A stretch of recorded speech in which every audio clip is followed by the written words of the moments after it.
Okay, we are rolling. Overview of the Bible, Isaiah. Okay, we left off with Isaiah 17:10, and I want to just mention that again. The reason for the judgment, it seems to be this: for you have forgotten the God of your salvation, and you have not remembered the rock of your refuge. Therefore you plant delightful plants and set them with vine slips of a strange God. So they've turned to another God. They've forgotten the God that they were created by, and should be serving.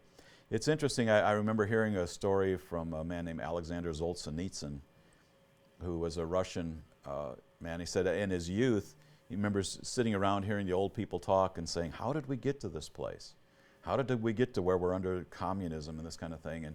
And he said he just remembered as a child hearing the older people say, we've forgotten our God. We've forgotten God.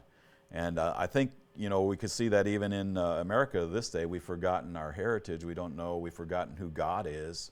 We've forgotten how we were established and who we served. And with that comes this desolation in societies and the degradation that begins to come when we've forgotten God and we no longer really monitor our own behavior by the Spirit of God within us, or our God consciousness, some might call it. So anyway, we're going to jump ahead to Isaiah 19, and this is talking about a possible, what looks like here, a revival in Egypt. And we talked about earlier how God both strikes and revives, it seems, and that wording is actually used here. In verse 19 of chapter 19, it says, in that day there will be an altar to the Lord in the midst of the land of Egypt, and a pillar to the Lord near its border. And it will become a sign and a witness to the Lord of hosts in the land of Egypt. For they will cry to the Lord because of oppressors, and he will send them a Savior and a champion, and he will deliver them. Thus the Lord will make himself known to Egypt, and the Egyptians will know the Lord in that day. They will even worship with sacrifice and offering, and will make a vow to the Lord and perform it. Verse 22, and the Lord will strike Egypt, striking but healing, so they will return to the Lord, and he will respond to them and will heal them. Verse 23, in that day there will be a highway from Egypt to Assyria. We just read that in an earlier chapter in Isaiah. And the Assyrians will come into Egypt, and the Egyptians into Assyria, and the Egyptians will worship with the Assyrians. What we're looking at there, I think most people know where Egypt is, the northern part of Africa, northeast corner of Africa.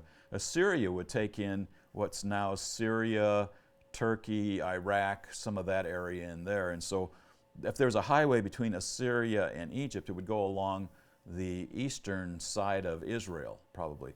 And so there's this highway connecting Egyptians and Egypt and Assyria, and it actually looks like it's at a time of awakening or a revival in Egypt. And so probably, as we read on here, it's also a revival, awakening in Assyria.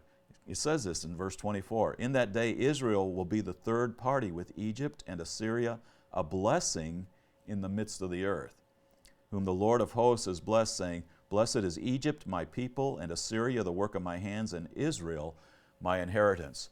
So there's even a future expectation of that part of the world coming together, where it's no longer the battle of family feud. It's no longer Israelis and Arabs fighting against each other, but there's actually a coming together. And that's kind of also the hope of this coming kingdom, this kingdom of peace, this kingdom of laying down the sword and stopping the war. And so much of the Bible is looking forward to this coming kingdom where Messiah will rule and reign. Okay, so many judgments on the nations are proclaimed in these next chapters. There's so many of them. We could go, chapter by chapter, judgment by judgment, but I just want to look at a few things, pick some things out. And once again, if you know the Old Testament, you have a better understanding of the New when things are said. And in chapter 22 of Isaiah, in verse 22, he's giving a promise here, and he says, I will set the key of the house of David on his shoulder. When he opens, no one will shut, and when he shuts, no one will open. And it's interesting because this is the very words that are used in the book of Revelation in chapter 3, verse 7. I am the one who comes, who has a key of David, who opens and no man can shut, and shuts and no man can open. When he's giving, in the book of Revelation, Jesus is speaking by his angel to the church in Philadelphia. And he uses this same language. So it's real important for us to understand, a lot of the things that are said in the New Testament don't come out of a vacuum or a void, but there's a history. There's a history, and if we have an understanding of the Old Testament, we have a much richer understanding of the New. Like when we looked at the passage of Jesus saying, out of me you'll have rivers of living water. Well, that was born out of the history of reading Isaiah 12. And therefore with joy you shall pour water from the wells of salvation. So when we have this understanding, it's much easier for us to appreciate even more the words of the New Testament. Let's jump ahead to Isaiah 24, a culmination of judgment here. I kind of will summarize it like that. In verse 18, it says, "Then it will be that he who flees the report of disaster will fall into the pit." What good news is that? You hear there's bad news coming, so you run and you fall into a pit. So bad news is coming, you're getting away from it, and it doesn't work. It's like in Amos it says something like that. You run away from a bear, you come into the house, lean against the wall, and a viper bites you. And that's kind of the summary of the day of the Lord. It's a day of trouble and trial as man has lived out his fullest and he does everything he wants to do. The Lord's finally bringing down the arrogance of man. So, and he who climbs out of the pit will be caught in the snare. So here you're running away from the bad report, you fall into a pit, you get out of the pit and fall into a snare. For the windows above are opened and the foundations of the earth shake. All of the earth is being judged at this point.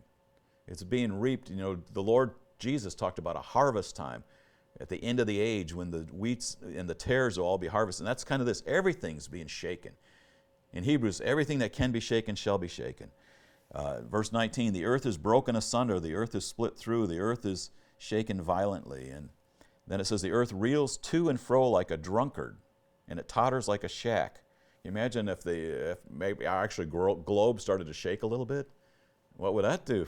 That would shake things up on the earth. I don't know if that's what this is talking about or if it's simply allegorical. It says, for its transgression is heavy upon it, and it will fall, never to rise again. And oftentimes here, we got to look in this, when it says on the earth, a lot of times that word can be translated the land, upon the land. And a lot of these prophecies actually aren't necessarily totally global. They can be, but some of them are actually speaking more specifically to oftentimes the land of Israel, the promised land.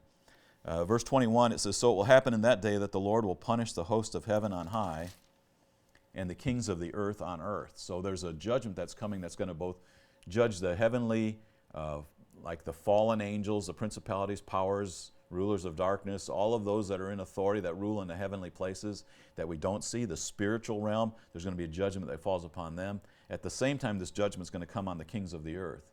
And it says in verse 22 of chapter 24 of Isaiah, and they will be gathered together like prisoners in the dungeon, and will be confined in prison, and after many days they will be punished. And then here's this same theme that we've seen and we mentioned before that goes over and over again. And even in the New Testament, it's such a clear sign of the day of judgment. And even at the cross, we see this. It says, then the moon will be abashed and the sun ashamed. What's this saying again? Sun and the moon go dark. What happened at Jesus' crucifixion is that at 3 o'clock in the afternoon, or was it midday? Anyway, for 3 hours, the sun went dark in the middle of the day at the crucifixion. So, a day of the Lord, a day of judgment. Well, this was the judgment that fell upon Jesus. All of our judgment fell upon him. But there's coming another day when the earth itself will be judged for all of its iniquity, and the nations will have to be held accountable that didn't surrender themselves to Jesus and let him take the punishment for them. So it says the moon will be abashed and the sun ashamed. Once again, they're losing their light, like it says in so many places.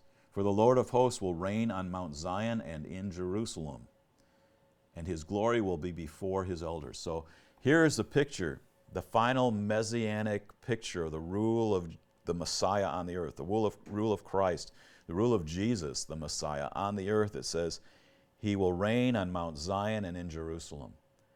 It's the place where he's headed to. That's why there's the battle even today over that city. It's not the most beautiful place on the earth. It's not the most valuable place on the earth, but it's a place where God's promised to set up his kingdom. And so Satan has released his hordes and all the influence he can do to make sure that God doesn't fulfill his promise. That's where the test is. Can God be God and fulfill this promise and establish his king in his city?